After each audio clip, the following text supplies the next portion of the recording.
Hey, Kyle Colbert here, and I'm here with my dad, Dr. Don Colbert. Now, today, Dad, we're going to talk about debunking the Ketozone myths.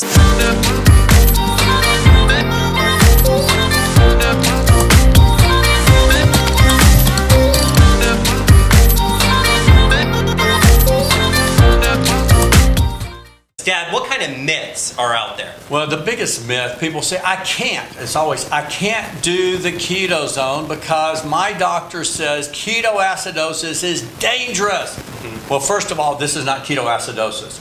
Ketoacidosis only occurs in type 1 diabetic patients or people with severe type 2 diabetes who burned out their beta cells in their pancreas. That's it. So what happens if you have normal blood sugars and you are not a type 1 diabetic or a severe type 2 diabetic, you will not go into ketoacidosis because you still make insulin and your blood sugar will not go so high that it triggers ketoacidosis. It won't happen. What we do is we put you in keto adaptation or nutritional ketosis, or what I call the Ketozone. That is the sweet spot for burning fat. That is the key. And I have a whole chapter on this, debunking ketoacidosis, in my book, in the Ketozone diet book. Myth number 2. Is the Ketozone different from the paleo diet? Yes, it is. Now, paleo is a good starting point. It is. But it's generally higher protein and higher carbs. And so when you do the paleo, you do not get in the Ketozone for the vast majority of patients. Now again, for those lean athletes that need only about 75 grams of carbs into the Ketozone, yes, they can, but for the vast majority, they can't enter the Ketozone. So what the key difference is that those two things, too much protein and also generally the wrong kind of protein. The Ketozone is healthy protein sources like pastured turkey, pastured chicken, grass-fed beef in moderation, not processed meat. Forget about the bacon and the sausage. Now, on occasion, you can have some in moderation.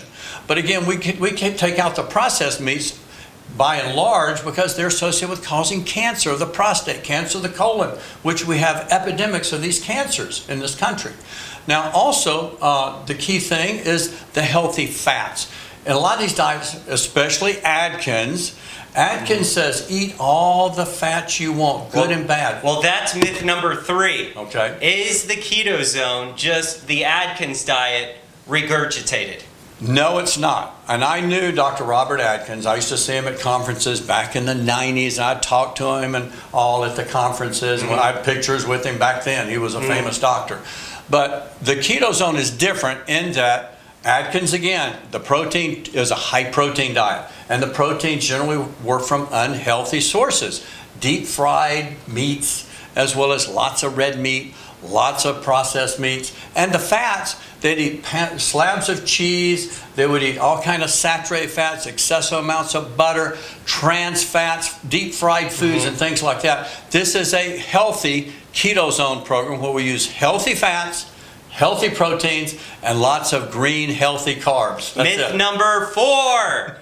The low-carb diet of the Ketozone will make me tired. Absolutely not. When you get in the Ketozone, one of the key things it does, it turns the brain on. Because Ketozone provides the essential fuel for the brain, which is ketone bodies. The brain actually prefers to burn ketones and fats rather than sugar. And it helps the brain think better, clearer, get rid of the brain fog, and also it turns down that appetite. So you get more mental clarity being in the Ketozone. The problem is getting into the Ketozone, and this is where the problem occurs. When you're in that transition phase between burning sugar, carbs or starches, and burning fat, you can develop the keto flu.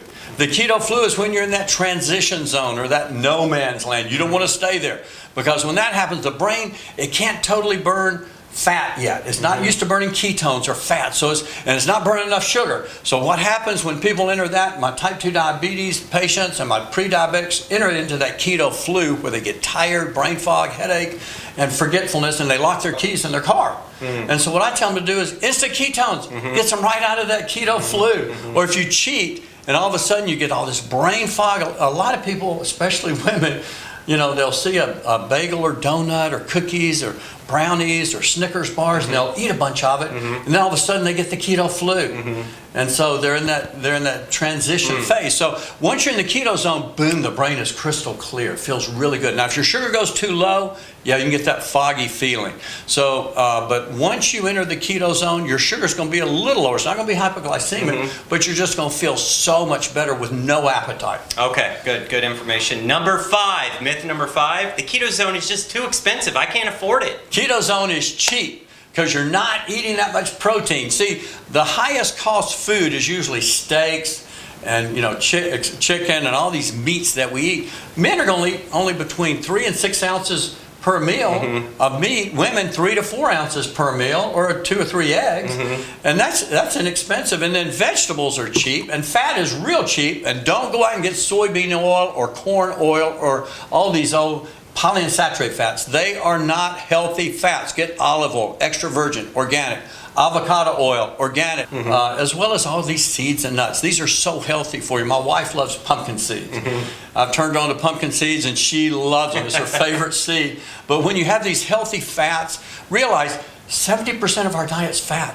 When you eat fats, you're not hungry for hours. Some people 8-10 hours. And then you can practice what I call intermittent fasting. Then you reap tremendous benefits from the whole program. Well, Dad, thank you for debunking the keto zone myths. And remember, keto zone's a lifestyle. Just take it one meal at a time. We'll see you in the next video. We'll see you.